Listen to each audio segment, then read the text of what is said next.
Hi guys, it's Jay here from FullTimeDEVILS. Today we're going to be speaking to Sam Pilger. Sam is one of the leading journalists. He's one of my favourite journalists. He's been covering United for various newspapers and websites for a number of years. He's also written a book about United as well. Sam, Several, sorry, yeah. Sam, thanks for joining me. My pleasure. Today we're going to be talking about the rebuilding process that's going on at Manchester United, or that needs to take place this summer. Now, may as well get to it. The first thing that sort of everyone's going to be talking about with that rebuilding process is, do you expect Paul Pogba to be a part of it? Because obviously we know his recent comments, it doesn't look good in terms of him staying. Just first of all, what did you make of it when he said what he said this weekend? I thought it was unfortunate. I thought the club showed a lot of faith in him 3 years ago to pay the fee, because Real Madrid and Barcelona were interested, but they wouldn't go that high, to 89 million at the time.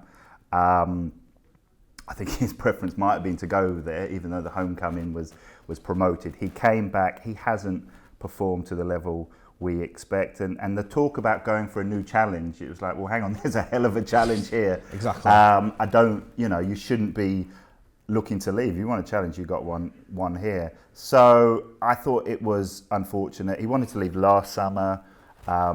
He's now looking to leave again. The club don't want to, I spoke to the club after this, and you could see the brief. They really don't want to sell him. That's not of interest. If you're going to sell him, that's the sort of player you get out early, you get the money in, and you reinvest it. It's not assigning you a departure you look to sell near the transfer window. He is very much at the heart of Solskjaer's plans. Solskjaer says he wants to build the team around it. When he was at home in Mulder and he used to watch the television, he'd say he's not being used well enough. Pogba, he needs to build the team around him. Now he's the actual manager. That's his intention. But, Pogba sees it's not going to be easy. It is going to be a challenge. They're not in the Champions League, probably won't be winning the Premier League or even challenging for it. And so he thinks, you know what, I fancy the nice life in Madrid, or even possibly PSG. But I think Madrid, the lure of Zidane and playing at the Bernabeu is strong. Do you think United could convince him to stay? Do you think that if United really sort of sold it to him, and maybe there's talk of him upping his wages or whatever, or do you think if Ollie could say, look, we are going to sign players, we are going to build this team around, do you think there is still a chance? I think so. I mean, the club don't need to sell him. I mean, he's got 2 years plus an extension, so 3 years. There's no immediate need to, which is not the case with obviously De Gea. They don't need to sell him. They don't want to sell him. I think it's a bad look. Your Solskjaer's talked about making him captain. You're arguably your best player. Your record signing. It's not a good look that he doesn't want to stay. It's not helping lure other players to join the club that your best player is agitating to leave. So I think the club don't want to sell him. The problem is, in the era of player power, which began a long time ago, if he really doesn't want to go and he agitates, then the club might change their mind. They also might change their mind if Real Madrid offer a silly amount of money as well. So if you're asking me here and now, which you are, I would say he will stay, but it's not a guarantee. You never know with United at the minute, do you? It's very up and down. One player that has been linked strongly with the move to Old Trafford is Wan-Bissaka. Mm-hmm. He had a bit of a time of it last night with the under-21s. Is that a deal you expect to get over the line? Because we're hearing it's sort of almost there, and there's add-ons and all the rest of it. That's right. That's not paper talk. That's real talks and real bids and real offers. United are very keen on him. They made an opening bid, I think, about 35-40. That was rejected. I think they expected it to be. They've gone back, I believe, with something with significant add-ons that take it to 50 million, but it's not 50 million straight cash. So that's, I think, what Palace are holding out for. So whether I think they're close. Player wants to move. Palace are open to selling him for the right fee, and United want him. So with all those three things, you expect it to happen. However, there is no guarantee, and I think in the last day we've heard United being linked with the right back at Napoli, with the right back at Norwich. So that's classic. Well, you haven't got us up gun against our head, we might look elsewhere. So there's no guarantee we'll stay here. I think that's negotiating tactics. I think it's close, and there's a good chance he'll sign. I think it's an interesting one because it's a lot of money for somebody who only made his debut last February. I've seen him a fair bit at Crystal Palace, and he's a talent. He's incredible. He's very hard to get past, but at Crystal Palace he's not used as much to attack. And I think the gamble for United is they need a fullback who push forwards, who whips in crosses, the sort of player that Ashley Young hasn't been this season certainly, and he's not called upon to do that at Palace. So if you want a defender who will lock down a side, who will stop a winger, I think there was a stat that 32 times players have gone past Trent at Liverpool and only 10 times past Wan-Bissaka. I think Wan-Bissaka defensively stats are as good or better than anyone's. Absolutely. But going forward is the going question. forward, he's not called upon to do that at Palace as much. He hasn't scored, although fullbacks aren't expected to score. It's a bonus, but he hasn't. Although on the other side at Palace, that you've got Patrick van Aanholt. He does score a bit more. Obviously, he's a bit older, a bit more experienced in international with Holland, but with the Netherlands. But Wan-Bissaka, it's not called upon. I can't think of many assists, many goals. Well, no goals. So he won't be arriving. You for 50 million or that, you expect the complete package. He won't be arriving as that, but he's 21, and I think looking back, and it's funny, people say, well, 50 million, if he's United's right back for the next 10 years, he'll be a bargain. That was the talk of Luke Shaw 5 years ago. 27 million seemed like a ridiculous fee for he wasn't capped, he'd played for Southampton a year at season and a half. Well, it doesn't always work out, does it? Shaw was a bit of an underwhelming player of the year for United last year. Of course, broken leg, fitness issues, but that 27 million 5 years later hasn't quite worked out. So with Wan-Bissaka, it is a gamble, and I think the bigger picture is United can't take too many gambles. They need some sure things. Do you think he's got it in his locker to go forward, to do that? Yeah. Because, you mentioned that he's not really called upon to do it as much at Palace. Do you think he is that player that could do that for United if we wanted him to? I think it would take time. He was initially a winger who was moved back. He was normally a striker and a winger. So he does have that in his locker. But I don't think immediately he's going to hit the ground running and be whipping in crosses and scoring goals and be the second coming of Dani Alves. Fortunately, we're really patient at Old Trafford, United fans, exactly. So we'll all give him the time that he needs, I'm sure. Wan-Bissaka's an obvious one.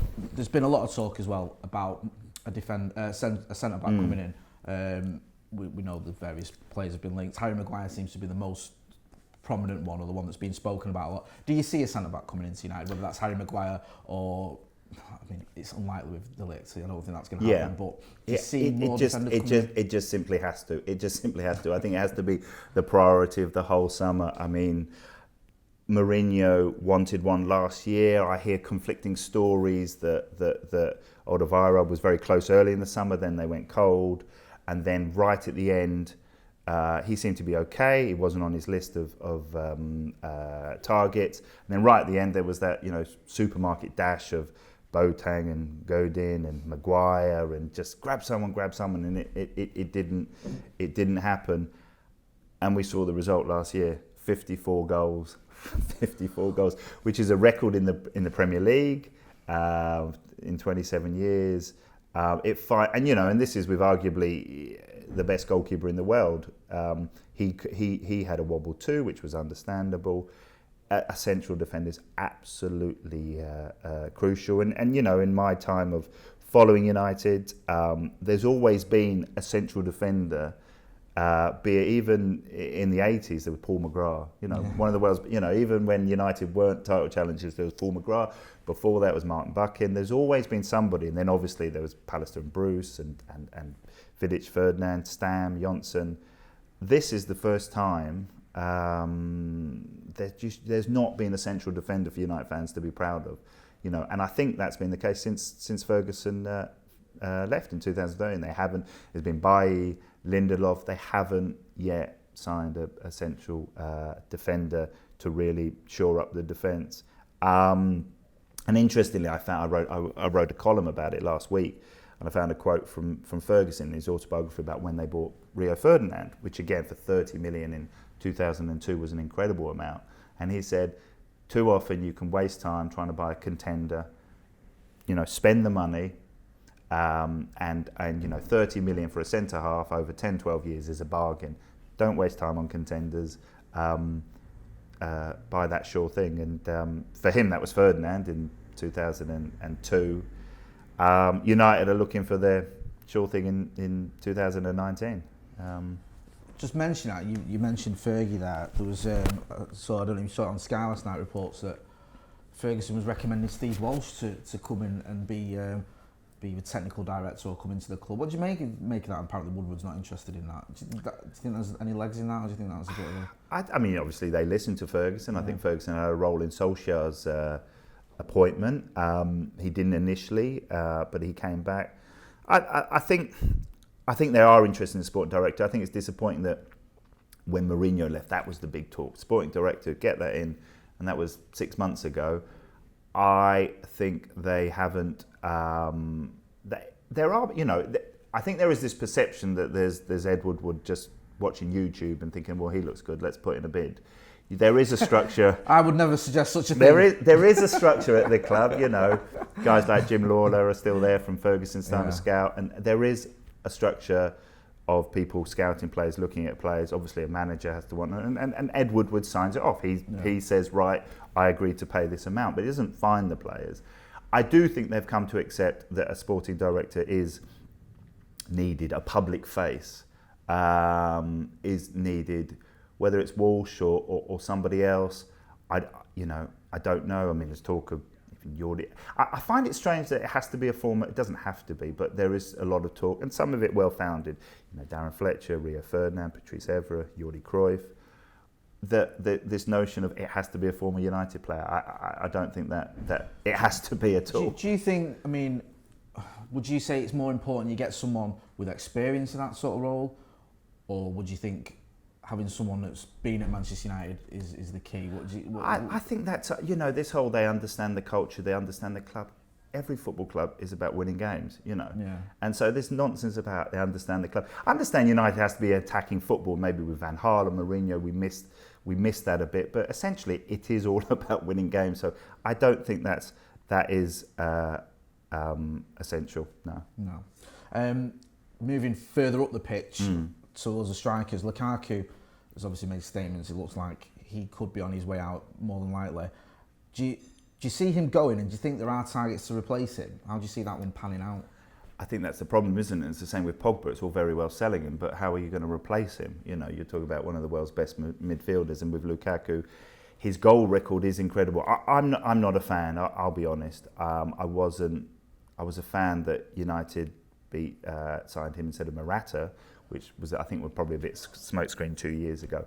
I don't think he is quite good enough for United, and I know in the current mess that sounds silly because he does score goals. I think his touch, his movement, it's just not smooth enough. It's not good enough, and he's I know he's Belgium's all-time scorer, and he scored a ton of goals in the Premier League. But there's just something that just doesn't convince. And I think if United want to be a guarantee in the top four and start challenging for the Premier League, Champions League again, I don't think Lukaku's that striker. And I think Solskjaer doesn't as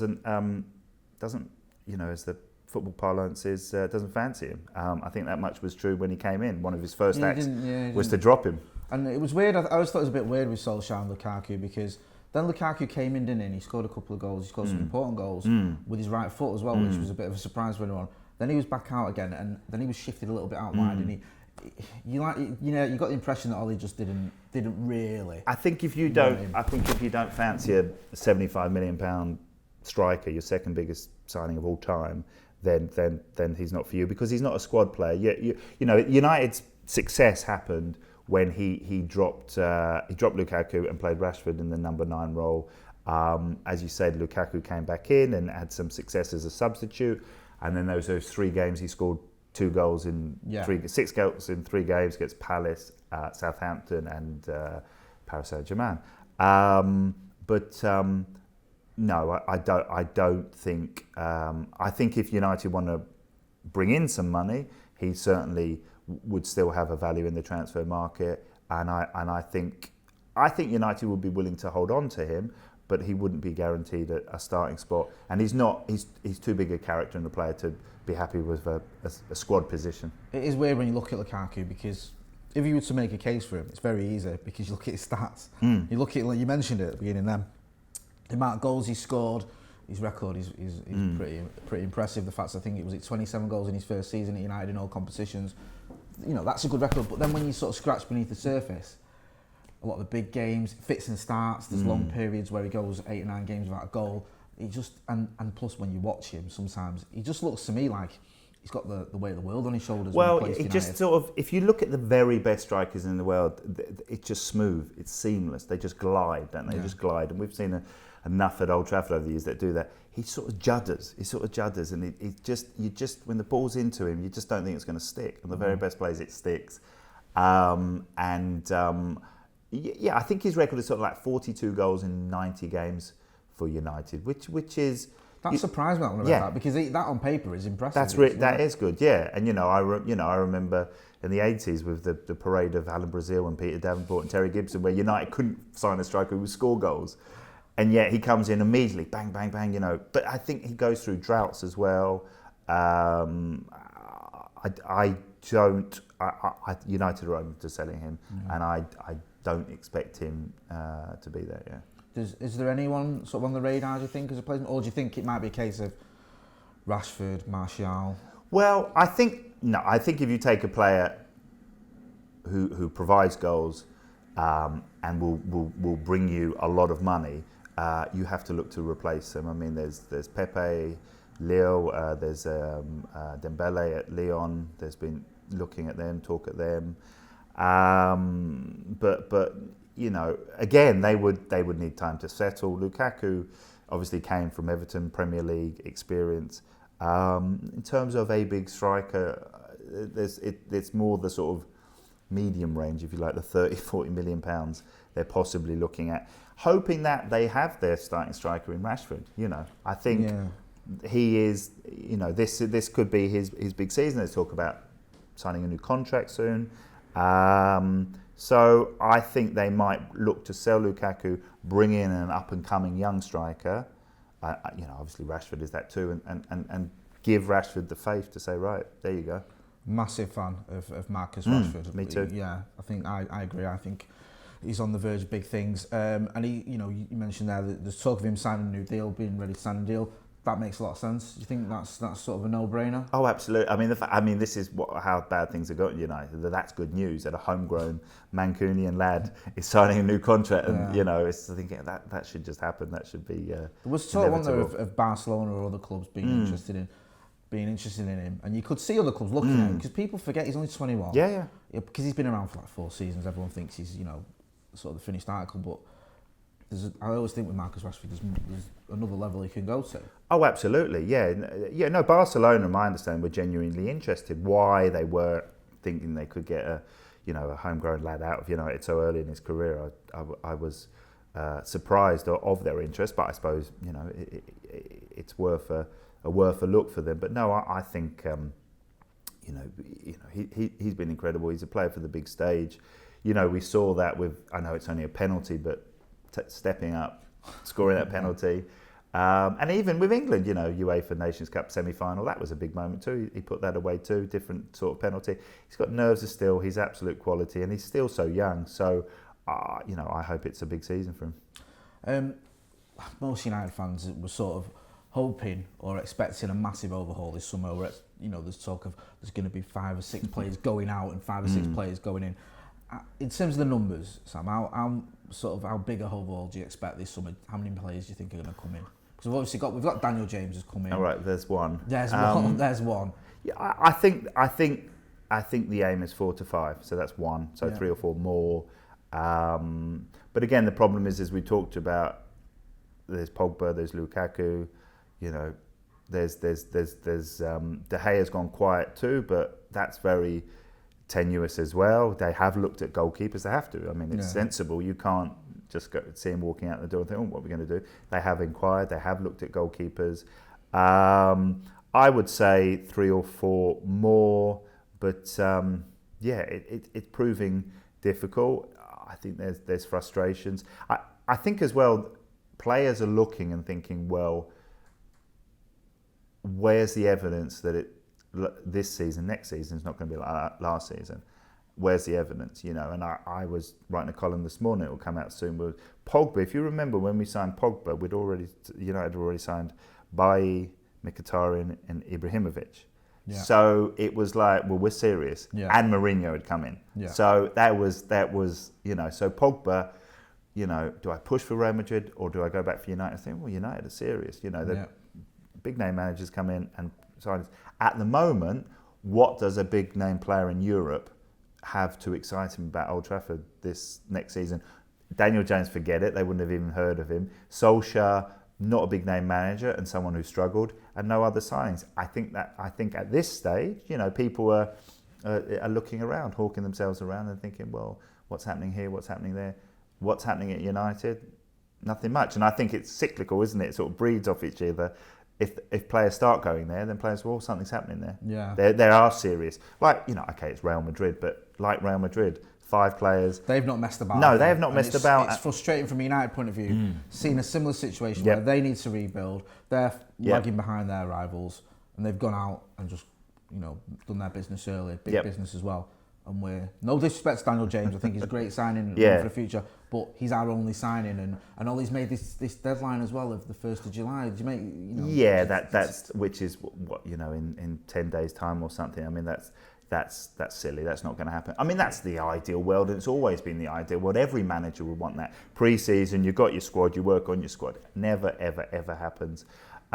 So whether there's 1 or 2 more comes in before then, I'm not sure, but yeah, he's not going to have that, no. Looking at Daniel James and sort of talking about patience and long term, do you think United's approach is going to be a bit more long term? Do you think that there is that patience approach that we may see more young signings, or do you think because of the situation United need top 4 at least next season? Well, Daniel James might be sort of an exception rather than the rule. That sort of player. I think they are looking at young, hungry players. I think they're looking at more British players. But again, Daniel James is, looks exciting. Every player can put together a nice show reel because you cut out all the rubbish. Gabriel Obertan did a cracking show reel. If I remember watching him on YouTube, absolutely, I was convinced he was amazing before he signed for us. Yeah. So I mean, obviously, he's quick. He's strong, he's direct. Reminds me a little bit of Andrei Kanchelskis. Yeah. That sort of very direct runner, quick, takes his chances. And, in a year or 2 time, we could say, oh, that's fantastic piece of business. But, it doesn't get fans excited. It offers some promise.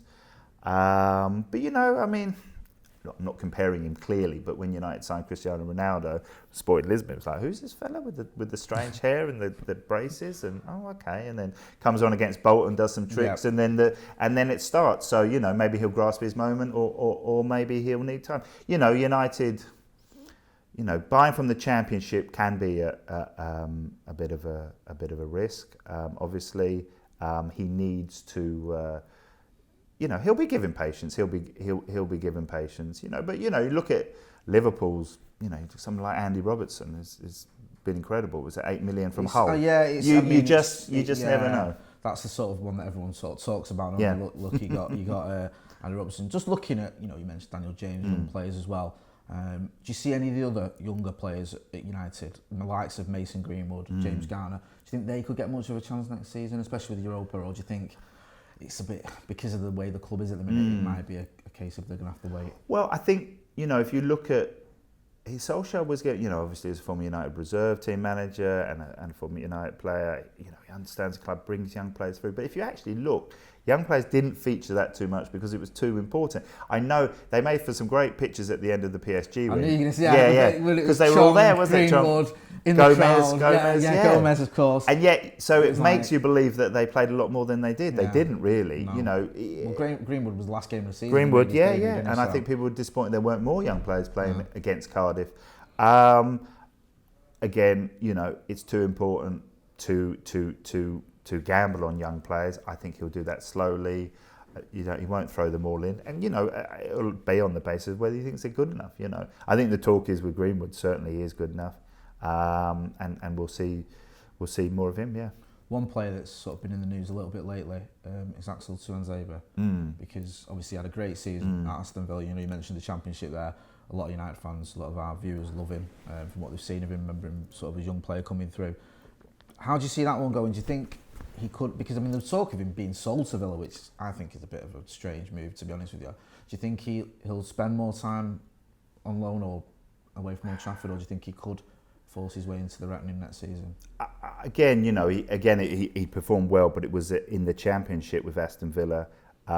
Same with Henderson, really, at Sheffield United. Sheffield had a great season. Yeah, and so you think there's potential, and one of them's got to be worth a go. I think, obviously, with central defenders, there's a much of a muchness with Smalling, Jones, Rojo, Lindelof, Bailly.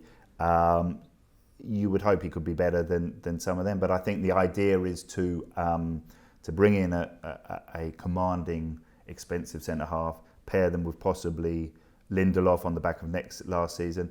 I know Solskjaer really likes Bailly as well, and Bailly obviously got injured towards the end of last season. He's not given up on him. He does like him. And I always think he's got the potential to be one of the naturally best centre-halves for United. And then, Jones and Smalling, I couldn't sort of say them with their names together without a laugh, because they are solid players. But, clearly I think all United fans accept that United aren't going to... Just got to give him time, Sam. give him a bit of experience. Well, do you remember... It was come good. It was the three of them, wasn't it, to begin with years ago? It was Evans, Jones, Smalling, and you thought one out of that would come. Evans obviously not. He was discarded, and Jones and Smalling, I think... It's strange because even last season, I was defending Chris Smalling. I thought he had a great game in Paris. I thought when Ollie first came in, to me, Lindelof and Smalling looked like it could be a partnership, but it's obvious it's not really that. I think, like you mentioned, Lindelof, I'd like to see him start. I thought, for me, he was my personal choice for player of the year last year. But he needs someone alongside him, probably more commanding and more reliable. Oh, absolutely. Than Smalling or Jones. Yeah, and I think the talk was that Jones was offered in the deal for Diop to West Ham. This is paper talk. I don't know, but that Jones was offered. I think as part of the deal with Diop there. I think talk was West Ham came back and said throw in Martial. Yeah, that's a bit of a leap forward. Yeah, that was a bit of a leap. We're not keen on Jones, but we'll have your top scorer over the last few seasons. Whatever. I think they'll be looking. I think once a new centre half is hopefully for United brought in, I think they'll be looking to cash in on one of Jones' one. And I know they've signed new contracts, but obviously people get upset about contracts. But that's to protect the club, to be able to get a fee. It doesn't mean they're going to see out the rest of their contract. I think at the moment, they have to hold on to them for the depth of the squad. If a centre half is brought in, I think they will look to, because Smalling and Jones could realise 20, 25 million in this market. The numbers don't add up in terms of centre backs. We've got too many really on the books. And I'm with you on with what you say about Ollie and Bailly. I like Eric Bailly. It's just so frustrating because he never gets a run, does he? No. Is he injured, or there was the game where he got sent off in the last minute? We got sent off and then injured. And I think that's sort of part of his makeup is he does like to jump in and dive in it, but there's a defender there, isn't there? Yeah.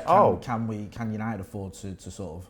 I think you could. And I think you could probably, if you put Bailly next to a commanding, experienced centre half that United are crying out for, then possibly. Although Bailly's not young now, I think he started brilliantly, and then there's been injuries. You're right. Last year there was a sending off, and then another injury. I think patience could pay off there. I think he's got it all. I think he's got pace. anticipation, positioning. He's brave. But I don't think he'll be starting the season. I think the injury will take him into the autumn. It's a shame because I remember against Liverpool at Old Trafford.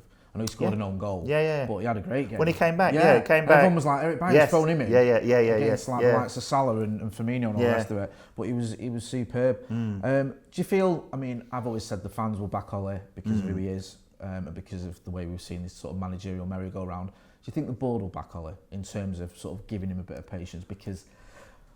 Didn't end well last season. That was that bad run, and there is sort of question marks already. Do you see the board being patient with him, or do you think he is sort of already under a bit of pressure? I think inevitably he's under a bit of pressure. I mean, that the end of last season was beyond dreadful, and no one saw that coming.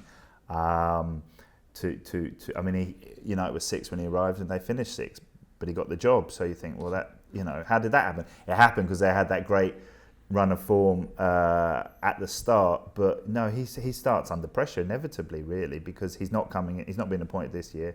He's come off a bad run of form, and I think it's only a matter of speculation now. But I personally think United should have waited until the end of the summer. The end of the season. I think that I don't understand the one why they didn't. The one argument was, well, have to have some solidness, and if we're going to try and get players, they need to know who the manager is. But it's Manchester United, a player, that might factor in. The thing is, it was Solskjaer. Nobody else was trying to get him. Mulder, we're fine, you can have him if you want him. So why the rush? I don't understand. And as soon as that happened, it wasn't a coincidence. Players stepped off the gas, everyone was comfortable, and it went downhill at an alarming rate. And the problem for him was that he couldn't reverse that. He couldn't stop it. I know I've heard talk that the players were exhausted, that they weren't fit enough. He pushed them, he got the most out of them, end of December, January, February, and then they didn't have the enough in the tank to get through to the end of the season. But will they be patient? It was very unlike United sacking a manager in December. That felt very odd, the stopgap was to bring Solskjaer, which I thought was an absurd decision, and with his background, and then I looked a bit silly. You weren't alone. No, I made the mistake of saying give Jose to the end of the season. I think just before the Liverpool game, I was like, oh yeah, he's earned the right to begin to end the season. That got rammed down my throat a few weeks later when we just couldn't stop winning under Ole. But then ultimately, you see his lack of experience. It is a strange. I mean, United have. You think United should have the pick of most of the managerial talent in the world, and they've paired together somebody from Mulder and Central Coast Mariners. I know it's Mike Phelan and Ole Gunnar Solskjaer, so they're thought of well because they've got United calibre, but still, you hope that I mean, it's. I think the way I've looked at it, every year in the post-Ferguson era, and I'm sorry, United fans, this is not an optimistic take. This is the opposite. Every year, every season in the post-Fergie era, there's been something.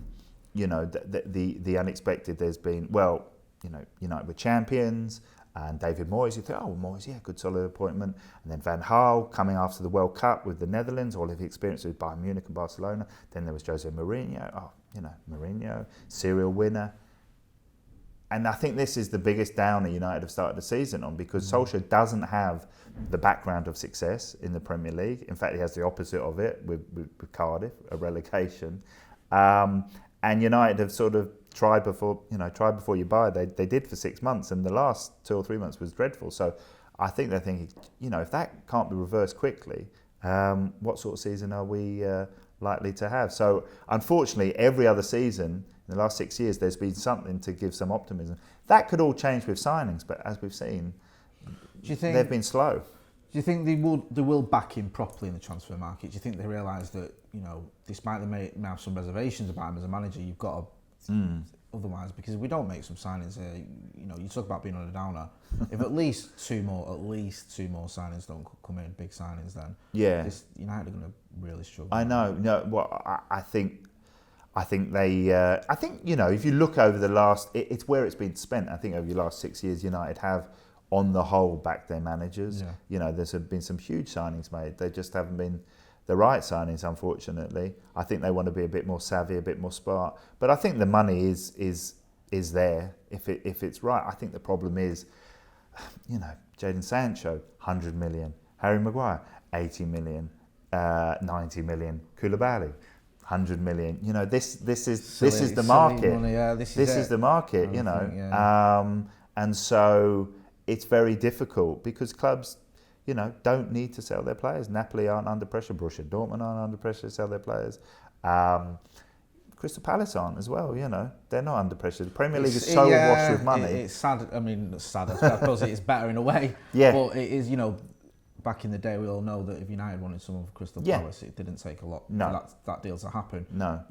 Zaha, for example, Yes. not that long ago. Yeah. United wanted him. He was Palace's best player. We got him relatively easily. Yeah. Fast forward to now, and £40 million, and Palace can say no. No thanks. Yeah. United are going to have to move with the times. Yeah. And push on. Yeah, no, absolutely. I think they've been aware of City spending £100 million on centre back fullbacks a couple of years ago. Van Dijk and Alisson, Liverpool not messing around. And I think the thing with Liverpool there, that was the Coutinho money. So it was kind of like, do you know what? I'm sick of hearing about the Coutinho. Well, you're right. I'm not on the dig because we always mention it. The Coutinho money. Barcelona have got a lot to answer for. Yeah, well, they reinvested it well, but they did spend a lot of money and they didn't mess around. They went, we want Van Dijk. We think he's going to make a huge difference. He did, 75 million. The thing with Liverpool as well, I was talking about this to a friend earlier today, they're very good at getting some of the decent money for the sort of fringe players. The likes of Solanke, for example, Jordan Ibe, they get sort of 18, 19 millions as well. Whereas United, we don't seem to... I don't know. I think United had a decent run with Depay, got 25 million. Schneiderlin getting 25 million for Schneiderlin. That was a very shrewd move, I'll give you that one.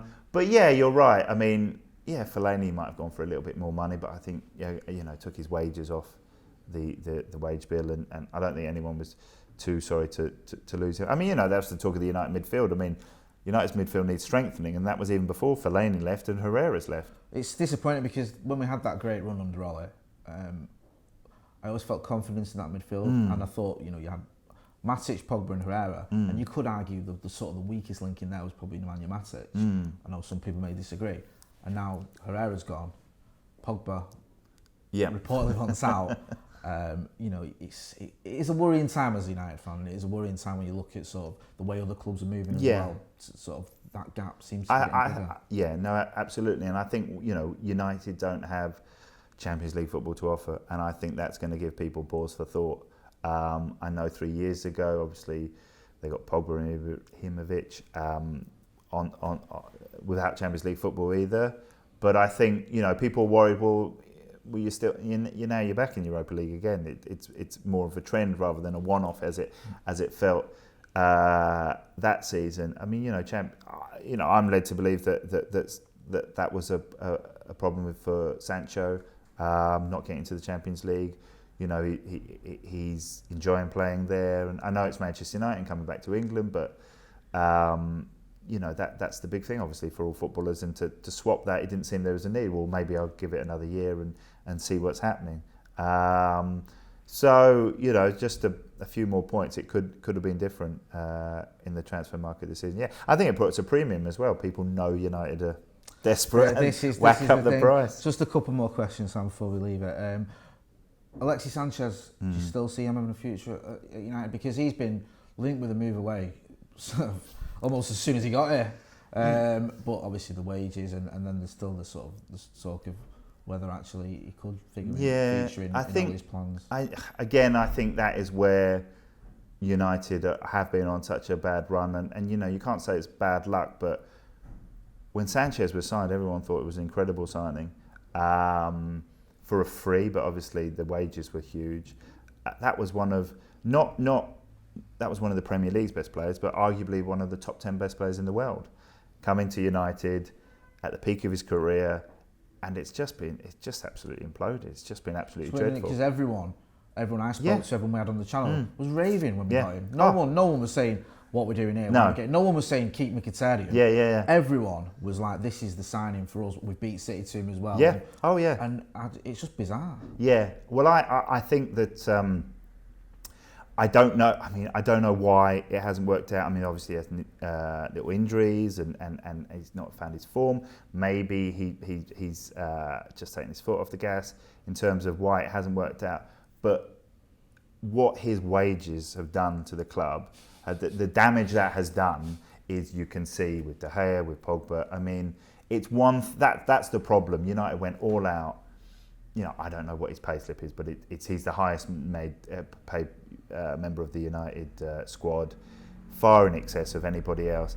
And I think if you're earning that amount of money, you know, between £350,000 to £500,000 a week, you have to perform. Yeah. And players don't mind that. You know, players don't mind that. They don't mind egos, anything. If you're being paid the big bucks, you've got to perform. And it hasn't even been okay and average. It's been absolutely dreadful. And so that has just destabilised the whole club. And I know, speaking to very senior people at United, that the regret that they paid so much money for his wages, and they can see what it's done to the club, really, in terms of people, you know, players, nobody said it publicly, but players look around and think, well, he's on that much and he's doing nothing. He's getting 3 times as much as me. I'm a far better player than him. This isn't on. And, you know, they want a wage increase, or even to look to leave for a wage increase. And maybe, you know, maybe that's a problem. United need more players who want to play for the shirt rather than the wage bill. But this is salary, but this is 2019, just one final question. Do you have much hope for United having a successful season this season? Do you think that, because it's easy to be very negative, but we still at United do have some top quality players, you know, the likes of mentioned Marcus Rashford, likes of Andy Martial on his day. If we can keep hold of Paul Pogba, David De Gea, there's a core there of top class players. If you can add to it, then who knows? But do you see that happening? Do you see it being a successful season for United? And when I say successful, I think in real terms, getting back into the Champions League. I think a successful season at this stage would be to comfortably finish in the top 4, to finish third, and it not be, you know, hair raising come May. It sort of you're locked in your position March, April. You're right. I mean, it's United. There's still a lot of talent there. You know, I'm a huge fan of Anthony Martial, and you know, Solskjaer can unlock that potential. There's a potential world-class player in there. I know in his contract there's a clause that United have played Monaco more money if he wins the Ballon d'Or. You know, clearly that would be the best. That wouldn't be bad. That'd be the best money we've ever spent if that happens. I know, but that's the level of player he can be. So I think, you know, Martial, Rashford. There's probably, you know, James isn't quite ready for it yet. There's probably a vacancy on the right side of up front. If Pogba can stay. You know, De Gea on his day, you know, over the last 5 years, the best goalkeeper in the world. If, you know, lots of if they can bring a commanding centre half, it's United. There's still the potential there. But yeah, this is I think every club, every team says it every year, oh, this is a big summer, we need to add 2 or 3 and we'll do this. But it is huge for United because, you know, they went from runners up, one more push, to, you know, just sliding right back down to 6. Was it 19 points behind City, from 19 points to 32 points, which is astounding, really. Yeah. But you almost felt it last summer, didn't you, that it was going to be more difficult rather than we were going to. Well, that's right. I mean, last year was Fred and again, you know, there's a player we haven't talked about at all. You know, players can have slow starts. You know, you don't need long memories as well with players who went on to be United legends. Patrice Evra, Vidic had dodgy first 6 months. You know, Lindelof shows you shouldn't give up on a player. No, and Fred, you know, a lot of us thought that's not a £50 million midfielder, you know. And then he came good, and he had fantastic games against PSG and Barcelona, the first leg. And so you think, well, you know, it's a Brazilian international. You know, City, again, that is a player we did beat City for. City were interested in him too. A year ago, you know, there's the hope that he will come good. Scott McTominay, I mean, you know, I have to say I'm a skeptic. You know, but you know, he put those performances in against PSG and Barcelona again. This is what I always say. Do that on a weekly basis. Yeah. There's a player there, so you know there's reasonable optimistic, but yeah, we need a few more. We're going to end there on a bit of optimism. Sam, thanks for joining us. My pleasure. Really enjoyed chatting to you. If you're not following Sam on Twitter, do. It's at Sam Pilger with a G. He's always writing about United, various websites and newspapers, and check out his United books as well. Don't forget to subscribe to Full Time Devils. We'll have all your transfer updates coming up as and when they come. Thanks for watching.